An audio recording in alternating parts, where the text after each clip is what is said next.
Good morning dear student, most welcome in bio class. और बच्चों, जैसे कि पता है आपको जो अपना टॉपिक चल रहा है उसी में और आगे बढ़ते हैं धीरे धीरे वीडियो लेक्चर के माध्यम से अध्ययन कर रहे हैं। तो इसमें जो अपना जो टॉपिक चल रहा है बच्चों, वो अपना जो है एंजाइम टॉपिक चल रहा है। आपको पता है ये टॉपिक का नाम क्या है, एंजाइम। और इससे पहले वाला जो वीडियो लेक्चर था उसके अंदर जो एंजाइम संबंधी अपनी बातें डिस्कस की थी वो क्या थी बच्चों, एंजाइम की क्रियाविधि थी। ठीक है, एंजाइम की क्रियाविधि थी, एंजाइम किस प्रकार से कार्य करते हैं, एंजाइम की जो क्रियाविधि होती है वो क्या होती है, उसमें आपको याद हो गया होगा। एक बार मैं 1 मिनट का टाइम लूंगा, वापस आपको रिवाइज करवा देता हूँ कि एंजाइम की क्रियाविधि के अंदर अपने बात की थी। एंजाइम की क्रियाविधि को अपन 2 तरीके से समझ सकते हैं। एक तो इसमें क्रियाविधि में आता है एंजाइम क्रियाधार संकुल निर्माण की प्रक्रिया। एंजाइम क्रियाधार संकुल निर्माण की प्रक्रिया के अंदर तो क्या था आपको पता ही है, उसमें एंजाइम और क्रियाधार आपस में मिलकर एक अस्थायी यौगिक जिसमें एंजाइम क्रियाधार यौगिक बोलते हैं उसका निर्माण करते हैं। और वो अस्थायी होता है और किसमें टूट जाता है, एंजाइम और उत्पाद में टूट जाता है, एंजाइम अभिक्रिया के अंदर पुनः यूज कर दिया जाता है।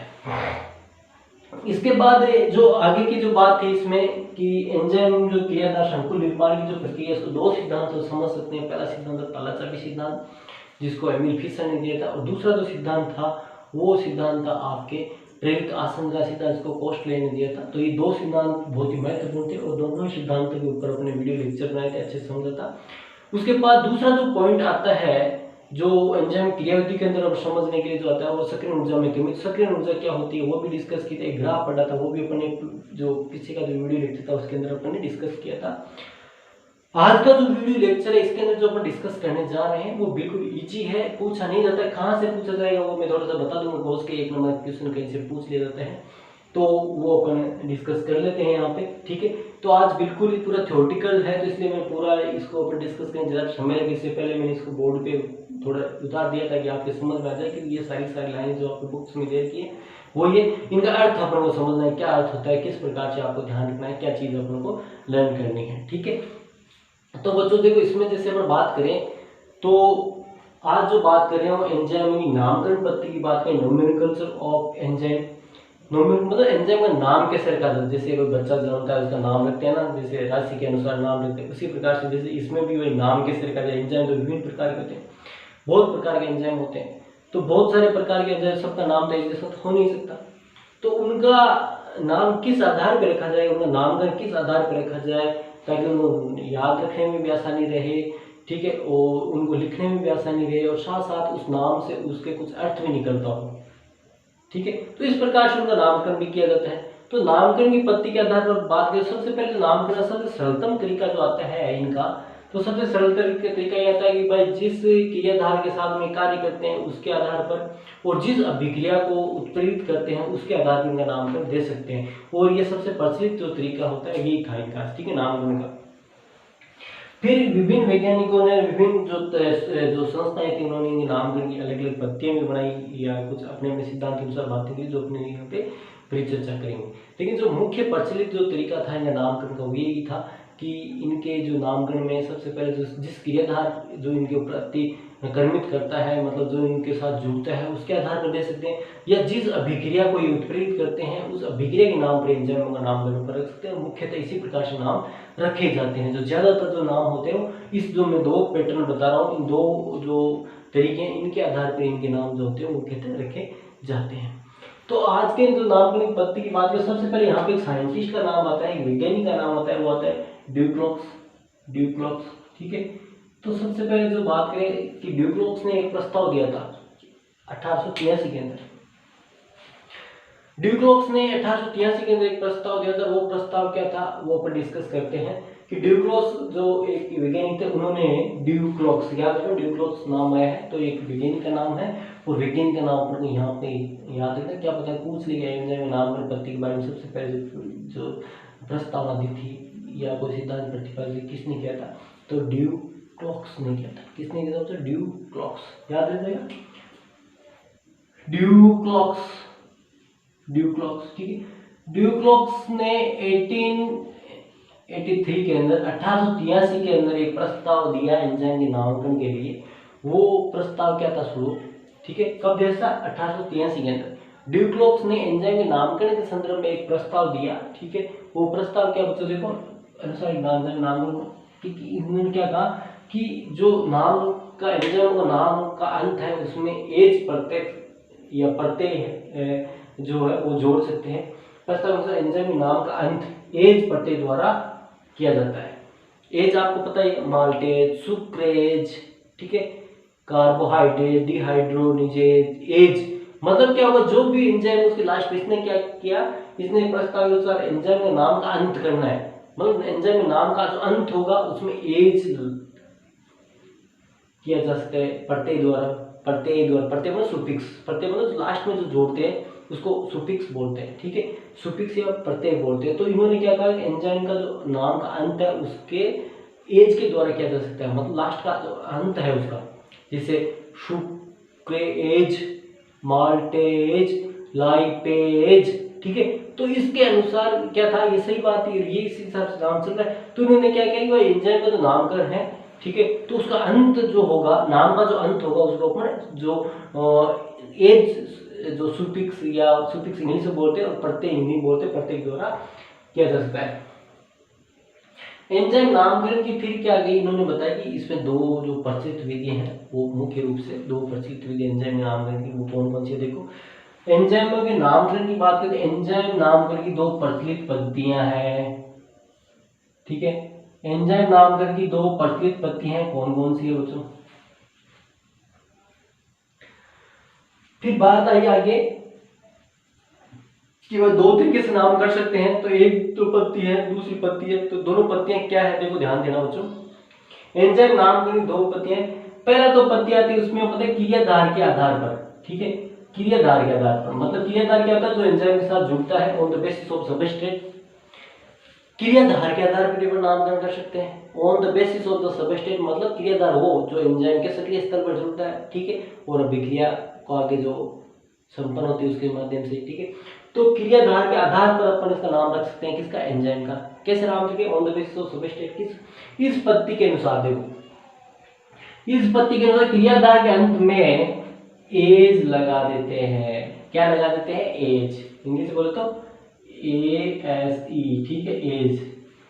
इस पत्ती के अनुसार जो सबसे प्रचलित पत्ती है और एंजाइम में ज्यादातर नाम आप इसी पत्ती के अनुसार देखते हैं। इस पत्ती के अनुसार क्या होता है कि जो क्रियाधार है, क्योंकि अपन क्या पढ़ना है, क्रियाधार के आधार पर, तो क्रियाधार के अंत में क्या लगा देंगे, एज लगा देंगे। क्रियाधार का जो नाम होगा उसके नाम के अंत में क्या लगेंगे, एज लगा देंगे, तो क्या बन जाएगा, एंजाइम का नाम बन जाएगा।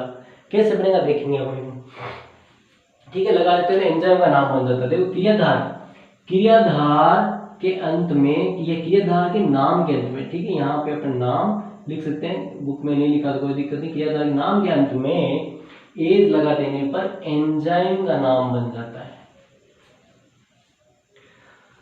क्या बन जाता है बच्चों, एंजाइम का नाम बन जाता है। अब कैसे बनता है एंजाइम का नाम देखिए, जैसे एग्जांपल इसमें दिया है, सुक्रेज क्या है, क्रियाधार है, सुक्रोज, सही, सुक्रेज एंजाइम है, ठीक है, सुक्रेज एंजाइम है, एज लगा, सुक्रेज एक एंजाइम है, दूसरा एंजाइम माल्टेज एंजाइम है और लाइपेज एंजाइम है। ये नाम कैसे बने, ये एंजाइमों के नाम है तीनों, ये तीनों नाम एंजाइमों के, तीनों नाम कैसे बने बच्चों देखो, ठीक है, ये तीनों नाम कैसे बने हैं देखो, ध्यान देना कि भाई तीनों नाम मैं बोल रहा हूँ, तीनों नाम, जैसे सुक्रेज की बात करूँ ये एंजाइम है, माल्टेज ये एंजाइम का नाम है, लाइपेज ये एंजाइम का नाम है, तीनों ही नाम है वो एंजाइमों के, तीनों नाम इस पत्ती के अनुसार बने हुए। कैसे बने देखो, क्योंकि ये तीनों जो एंजाइम है किस पे एक्ट करते हैं, ये, ठीक है, ये इनके ऊपर किस क्रियाधार के द्वारा, किस क्रियाधार पर एक्शन करते हैं, सुक्रोज पे। सुक्रोज जो सुक्रोज पे काम करता है, तो सुक्रोज क्रियाधार उसके लास्ट में क्या लगा दिया, एज लगा, सुक्रेज हो गया। जो माल्ट जो शर्करा होती है, ठीक है, माल्ट, ये माल्ट, माल्ट पे कार्य करता है उसको क्या बोलेंगे, माल्टेज लगा दिया, माल्ट के लास्ट में एज लगा दिया, क्या बन गया, माल्टेज, ठीक है। इसी प्रकार से तीसरा जो है लाइपेज, ठीक है, जो लिपिड है, ठीक है, जो लिपिड का जो अपघटन करने वाले एंजाइम है, जो लिपिड पे जो कार्य करने वाले एंजाइम है, उनके लास्ट में एज लगा देंगे तो क्या बन जाएगा, लाइपेज बन जाता है, ठीक है। इस प्रकार से ये जो नाम बने हैं, तीनों नाम ये बने हैं देखो।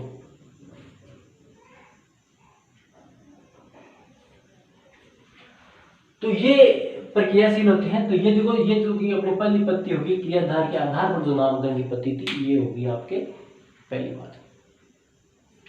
अब दूसरी जो बात है रासायनिक क्रिया की, दूसरी जो पत्ती है वो आती है रासायनिक क्रिया के आधार पर। मतलब किस प्रकार की क्रिया हो रही है, जो एंजाइम जिस अभिक्रिया को उत्प्रेरित कर रहे हैं उस अभिक्रिया की प्रवृत्ति किस प्रकार की, वो रासायनिक अभिक्रिया किस प्रकार की, उस अभिक्रिया की प्रवृत्ति किस प्रकार की, उस प्रवृत्ति के आधार पर अपना नाम रख सकते हैं on the basis of chemical reaction. मतलब किस टाइप की वो केमिकल रिएक्शन है, ठीक है, on the basis of chemical reaction, वो किस टाइप की केमिकल रिएक्शन है उसके आधार पर अपन बात करें तो on the basis of chemical reaction, ठीक है, केमिकल रिएक्शन के आधार पर नामकरण कर सकते हैं किसका, एंजाइम का। कैसे करते हैं देखो, इस पद्धति के अनुसार एंजाइमों का नाम उनके द्वारा उत्प्रेरित क्रिया के आधार पर रखा जाता है।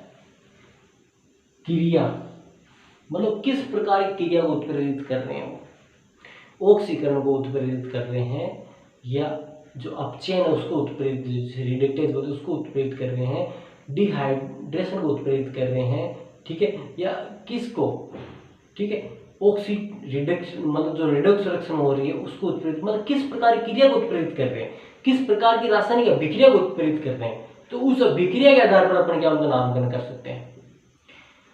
क्यों, किस प्रकार की जो रासायनिक अभिक्रिया है उसको उत्प्रेरित कर रहे हैं, उस क्रिया हो रही है, जो रासायनिक क्रिया हो रही है उस क्रिया के नाम पर भी अपने इन एंजाइमों का नाम रख सकते हैं। देखो कैसे एग्जांपल भी मिलेगा अपने को।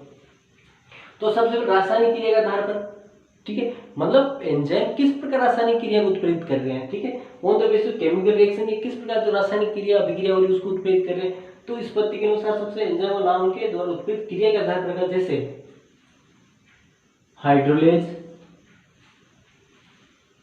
ठीक है, हाइड्रोलेज जो जल अपघटन की क्रिया होती है, हाइड्रोलाइसिस होती है, ठीक है, उसके आधार पर जो एंजाइम जो इस प्रकार की क्रिया को उत्प्रेरित करते हैं वो कौन से हो जाएंगे आपके, कौन से हो जाएंगे बच्चों, हाइड्रोलेज एंजाइम हो जाएंगे। दूसरे ऑक्सीडेज, मतलब जो ऑक्सीकरण की अभिक्रिया होती है, जो ऑक्सीकरण की क्रिया होती है, जो एंजाइम ऑक्सीकरण की क्रिया उत्प्रेरित करते हैं, ठीक है, जो एंजाइम ऑक्सीकरण की क्रिया उत्प्रेरित करते हैं उनको क्या कर देंगे, ऑक्सीडेज, मतलब ऑक्सीडेशन को इंग्लिश में क्या बोलते हैं, ऑक्सीकरण को, ऑक्सीडेशन की रिएक्शन को जो कैटलाइज करेंगे या उत्प्रेरित करेंगे तो उसको क्या बोल देंगे, ऑक्सीडेज एंजाइम, ठीक है, उस क्रिया को उत्प्रेरित करने वाले। इसके बाद आता है तीसरा कार्बोक्सिलेज, ठीक है, दिखा होगा आपको कार्बोक्सिलेज, जो एंजाइम कार्बोक्सिलीकरण की अभिक्रिया को, कार्बोक्सिलेशन जो अभिक्रिया होती है कार्बोक्सिलीकरण करना, ठीक है, तो उस प्रकार की अभिक्रिया को उत्प्रेरित करेंगे तो उस एंजाइम कार्बोक्सिलेज कह दिया जाएगा, ठीक है, सिंपल सी बात है बिल्कुल।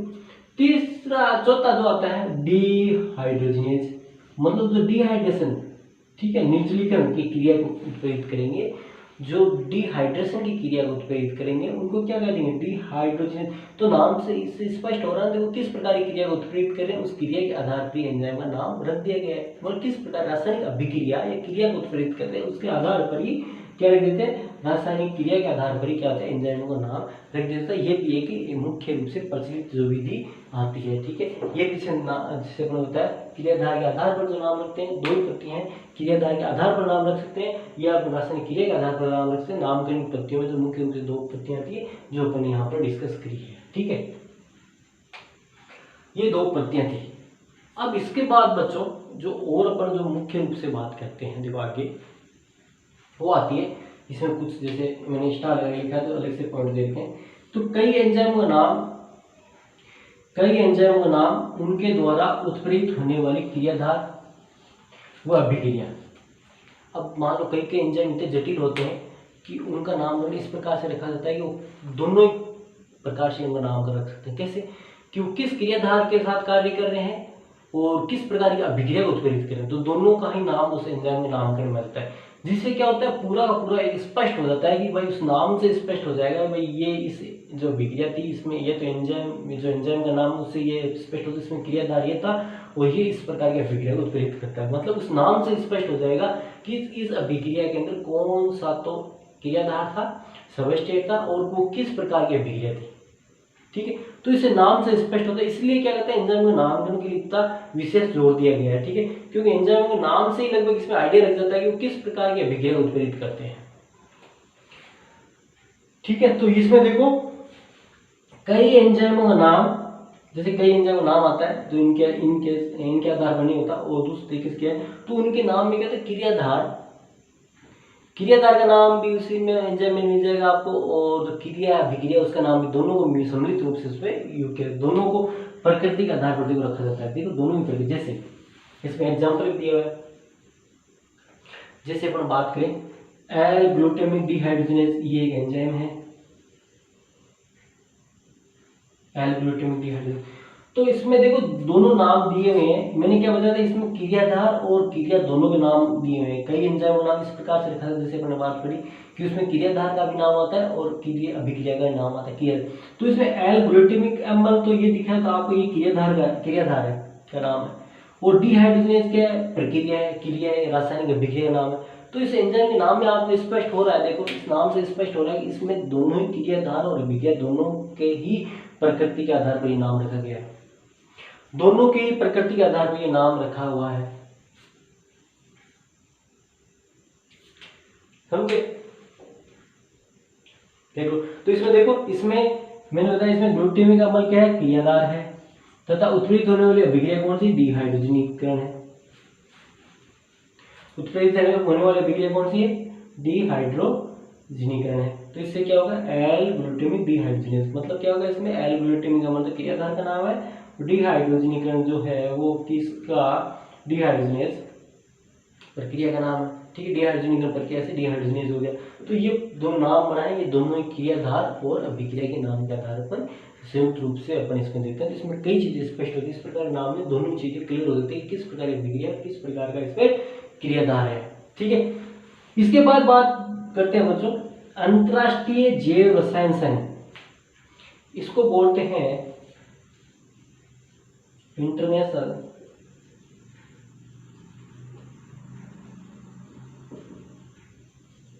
यूनियन ऑफ बायोकेमिस्ट्री,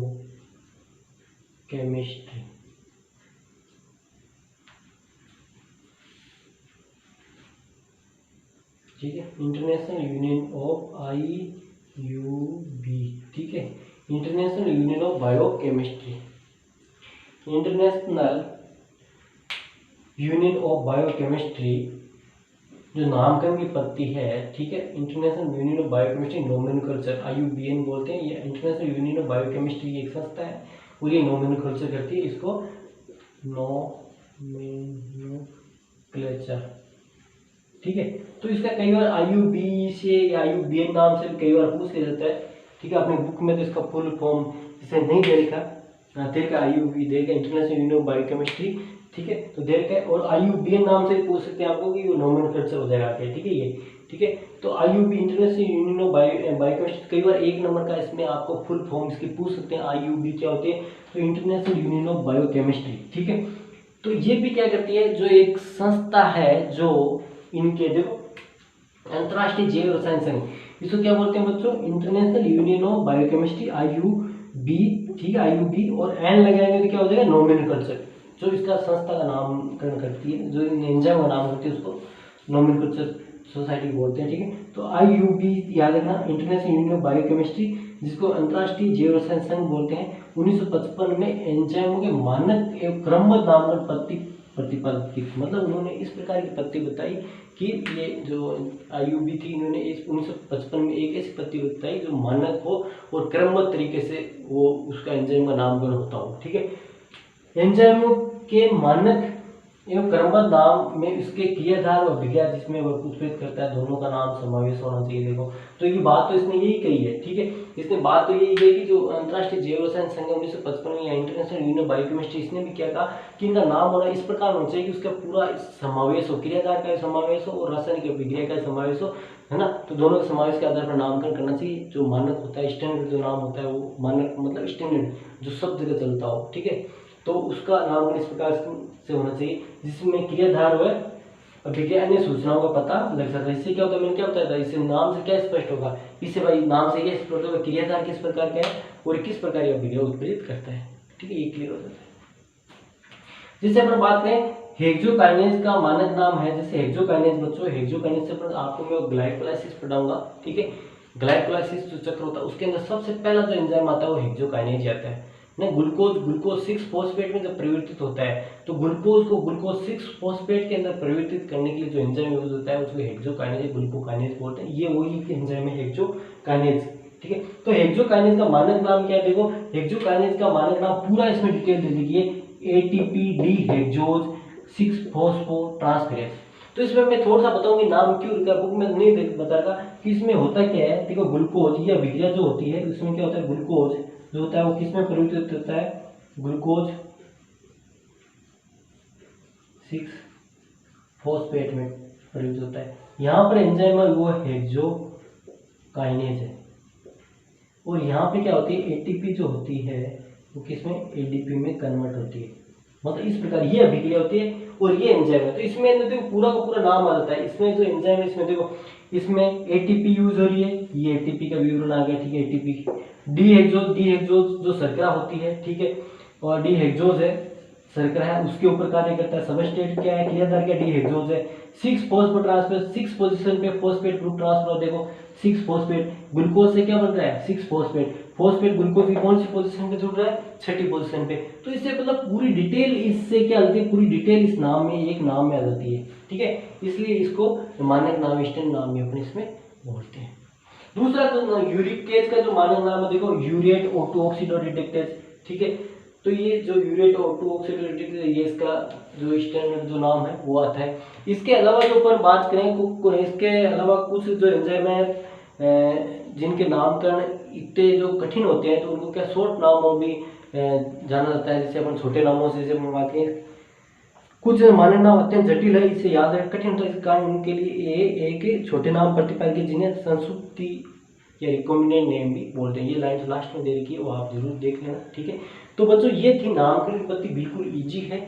अगली को कक्षा के अंदर अपन बात करें जो बहुत इंपॉर्टेंट है, तो एंजाइमों का जो वर्गीकरण है वो भी आपको क्लास में याद दिलात कराऊंगा, वो वीडियो लेक्चर के माध्यम से कराऊंगा। इसमें भी देखो बड़ी बात नहीं है, मैंने सारी चीज़ें बताई है। और इनके जो मानक नाम है ये भी आप याद रखना, कई बार एक नंबर क्वेश्चन पूछ लेते हैं इसके मानक नाम क्या है, तो अपन जिसको नहीं लेना है। तो आज की कक्षा के अंदर बच्चों इतना बहुत है। आगे की कक्षा के अंदर जो अपन पढ़ेंगे वो अपन बात करेंगे कि जो एंजाइम उनका वर्गीकरण क्या है, उसके बाद अपना चैप्टर पूरा था, उसमें मैं आपको होमवर्क दूंगा, और उसके बाद जो नेक्स्ट चैप्टर हो वो भी अपन स्टार्ट इसमें करेंगे। तो मैं उम्मीद करता हूँ बच्चों की छोटे छोटे वीडियो लेक्चर के माध्यम से अपन में आप पढ़ रहे हैं आप पढ़े, तो ये सारी आप समय निकाल के अच्छे से पढ़ रहे हो, याद कर रहे हो। ये सारी चीज़ें टिप्स पे करो ताकि आप बहुत ज़्यादा एडवांस रहोगे, दूसरे बच्चों से आगे रहोगे। तो बच्चों आज का एग्जाम इतना बहुत है।